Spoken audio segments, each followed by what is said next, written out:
మహోన్నతుడు, సర్వోన్నతుడు, సర్వ సృష్టికర్త నీ స్తోత్రం చెల్లిస్తున్నాం నాయన.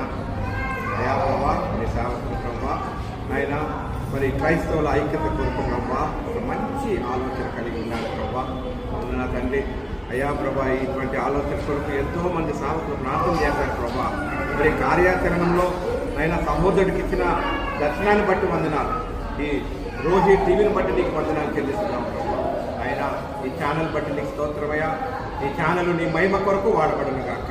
క్రైస్తవత ఐక్యత కొరకు ప్రభా అందరూ ప్రభా ఐక్యత కలిగి ఆయన సహోదరులు ఐక్యత కలిగి ఉంటుంటే ఎంత మనోహరం అన్నాం ప్రభా.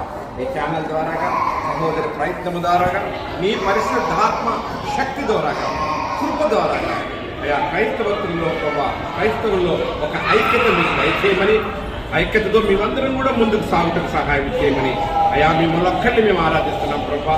మీరే మా దేవుడే ఉన్నారు కానీ డినామినేషన్స్తో ప్రభా చాలామంది వారి వారి యొక్క డినామినేషన్ గురించి అయా మరి తండ్రి విభజనగా ఉంటున్నారు. కానీ అవన్నీ కాకుండా ప్రభా ఒకే స్వరము ఒకే గొంతు క్రైస్తవులు ప్రభా క్రీస్తుని వెంబడించే వారిగా ఉండటకు సహాయం చేయమని, మేమందరం కూడా ఒక ప్లాట్ఫామ్లో ఉండటకు సహాయం చేయాలని సహోదరులు పడుతున్న ప్రయత్నముని మీరు దీవించండి.